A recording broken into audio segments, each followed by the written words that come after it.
Mi novia intentó vender mi casa en secreto para pagar la hipoteca de sus padres. Cancelé la boda, presenté una denuncia y dejé a ella y a su familia en ruinas. Soy un hombre de 34 años, y hace unos meses pensaba que mi vida estaba bien encaminada. Tenía una casa por la que luché mucho, una novia que creía amar y un futuro que me emocionaba. Pero al final, me di cuenta de que estaba equivocado en muchas cosas, especialmente sobre la persona con la que planeaba casarme. Compré mi casa hace unos 5 años. No es nada lujosa, pero es mía. Trabajé horas extra, renuncié a vacaciones y sobreviví a base de fideos instantáneos durante años para ahorrar lo suficiente. Fue un momento de orgullo cuando finalmente tuve las llaves en mis manos. Cuando Clara, mi novia, se mudó hace 2 años, pensé que estábamos dando un paso importante. Ella no contribuía económicamente a la casa, pero eso no me molestaba. Creía que todo estaba bajo control, ya que compartíamos otros gastos, como la comida y facturas menores. Clara venía de un contexto muy distinto. Su familia siempre enfrentó dificultades financieras. Eran de esas personas que acumulaban deudas en tarjetas de crédito y luego se quejaban de lo injusto que era el sistema. Al principio, sentí simpatía por ellos. Todos se enfrentan desafíos, y pensé que ayudar de vez en cuando no sería un problema. Pero, con el tiempo, pequeños comentarios comenzaron a acumularse. Su madre, por ejemplo, bromeó una vez diciendo que Clara había tenido suerte de encontrar a alguien con casa propia. Su padre insinuó que sería fantástico jubilarse sin preocuparse por una hipoteca. Lo tomé como simple charla, pero ahora veo que debía haber prestado más atención. Meses antes de que todo se viniera abajo, Clara empezó a actuar de forma extraña.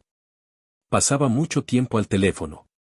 Hablaba en voz baja durante las llamadas y se molestaba conmigo por cosas insignificantes. Pensé que estaba estresada por los preparativos de la boda. Íbamos a casarnos el próximo verano. Y sabía que eso podía ser abrumador. Así que decidí darle su espacio.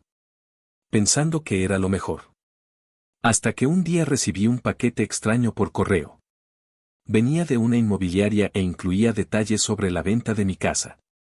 Pensé que era una estafa, pero luego vi las fotos. Definitivamente era mi casa, con mis muebles y todo. Incluso había una fecha propuesta para cerrar la venta. Sin entender nada, le pregunté a Clara esa noche. Cuando mencioné el paquete, se puso pálida y empezó a dar excusas, diciendo que estaba explorando opciones para mudarnos a una casa más grande después de la boda. Afirmó que era una sorpresa, pero no tenía sentido. Si íbamos a mudarnos, ¿por qué no hablar conmigo primero? Algo estaba mal. Después de que se fue a dormir, me quedé despierto investigando. Al día siguiente, llamé a la inmobiliaria, fingiendo ser el asistente de Clara, y pregunté sobre la venta. Lo que escuché me dejó en shock. Clara había puesto la casa en venta sin mi conocimiento. Y no solo eso, había falsificado documentos haciéndose pasar por mí. Afirmó ser copropietaria. Lo cual era completamente falso y ya tenía un comprador interesado. La venta estaba programada para cerrarse en 2 semanas. Fue entonces cuando todo encajó. Pregunté por qué tanta urgencia y el agente mencionó que Clara necesitaba el dinero urgentemente para ayudar a su familia.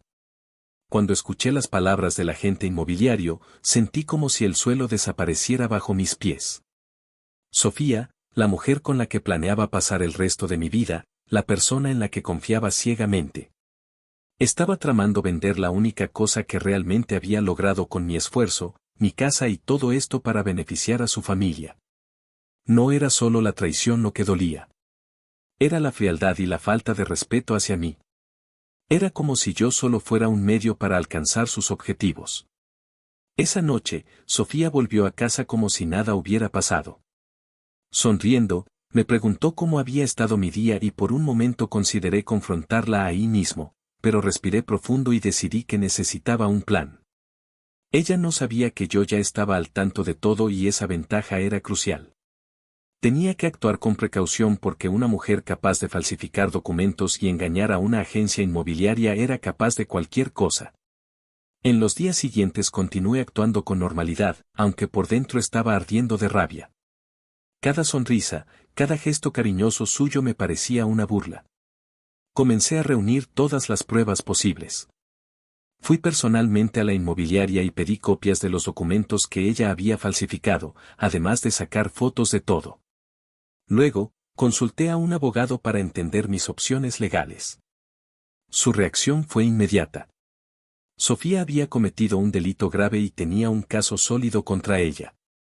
Mientras tanto, Sofía seguía con su rutina habitual, aparentemente sin darse cuenta de que su plan se estaba desmoronando. Pasaba horas al teléfono, probablemente discutiendo los detalles de la venta o hablando con su familia. Claramente, no sentía remordimientos.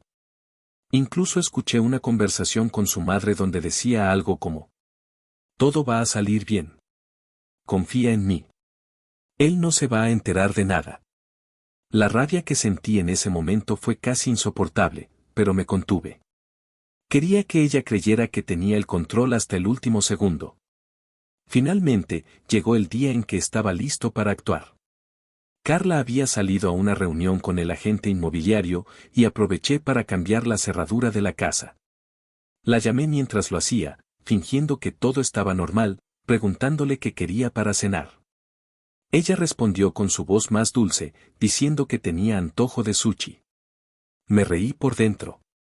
No tenía idea de que esa sería nuestra última conversación casual. Cuando Carla llegó esa noche, encontró la puerta cerrada y todas sus cosas metidas en bolsas de basura en el jardín. Empezó a gritar mi nombre, enfadada, diciendo que la cerradura estaba rota. Esperé un momento antes de abrir la ventana y mirarla directamente. Cuando nuestras miradas se cruzaron, entendió que yo sabía todo. «¿Realmente creíste que ibas a engañarme y salir impune?», le dije, sosteniendo los papeles falsificados que había firmado. Sofía intentó negarlo, diciendo que yo estaba malinterpretando las cosas, pero la evidencia estaba justo en mis manos. Le mostré los documentos, los mensajes e incluso una grabación de su conversación con su madre. Fue entonces cuando su máscara se cayó. En lugar de disculparse o mostrar remordimiento, Sofía explotó de ira. Comenzó a gritar, diciendo que yo era egoísta, que no entendía los sacrificios que hacía por su familia y que, si realmente la amaba, habría hecho esto por ella sin dudar. Era surrealista. Sofía, quien había falsificado mi firma y tratado de robar mi casa, me acusaba de ser el villano. Simplemente negué con la cabeza, volví a entrar en la casa y cerré la puerta en su cara. Llamé a la policía inmediatamente después, denunciando el intento de fraude y entregando todas las pruebas. Llegaron en menos de una hora y Sofía se fue esposada, gritando que yo estaba destruyendo su vida. Los días que siguieron fueron un caos. Su familia comenzó a llamarme constantemente, tratando de convencerme de que retirara los cargos. Me insultaron, me amenazaron e incluso me acusaron de ser insensible. Pero no cedí. En el tribunal, Sofía intentó usar de todo para librarse. Lloró, dijo que solo quería ayudar a sus padres, que estaba desesperada. Pero las pruebas eran irrefutables y el juez no tuvo más opción que condenarla. Le dieron una pena de cárcel y fue obligada a pagarme una indemnización por los daños emocionales y materiales. En cuanto a su familia, quedaron en una situación aún peor. Sin la ayuda económica que esperaban obtener con la venta de mi casa, terminaron perdiendo su propia vivienda. Su madre me culpó hasta el final, llamándome un monstruo por no perdonar a Carla. Pero, sinceramente, ya no me importaba. Había pasado meses siendo manipulado y tratado como un ingenuo. Ahora era su turno de enfrentar las consecuencias de sus actos. Hoy, mirando hacia atrás, siento una mezcla de rabia y alivio. Rabia por haber confiado en alguien que no lo merecía, pero alivio por haber descubierto la verdad antes de casarme. Si algo aprendí de todo esto, es que el amor no debe ser ciego.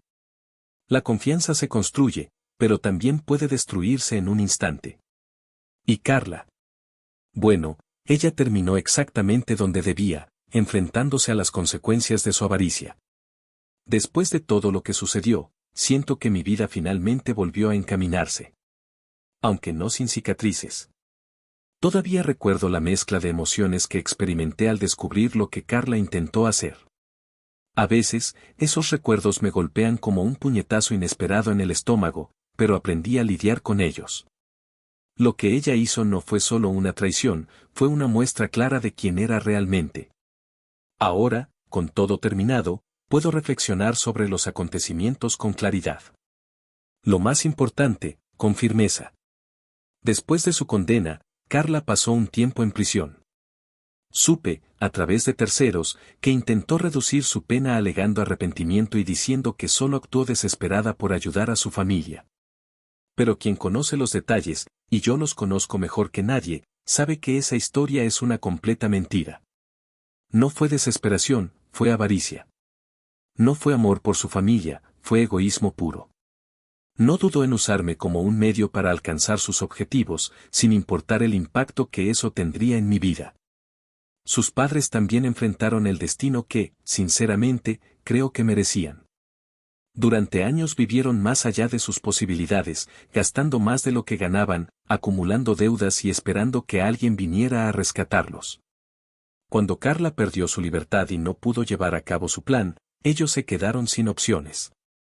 El banco se quedó con su casa, y pronto supe que tuvieron que mudarse a un apartamento pequeño, muy lejos del estilo de vida cómodo al que estaban acostumbrados. Algunos conocidos intentaron convencerme de que debía sentir compasión, que, de alguna manera, tenía una responsabilidad de ayudarlos porque estuve involucrado con Carla. Ese tipo de argumento me hacía reír. ¿Por qué debería sentir culpa por algo que fue causado exclusivamente por ellos? Yo no los obligué a endeudarse. Yo no pedía a Carla que intentara robar mi casa.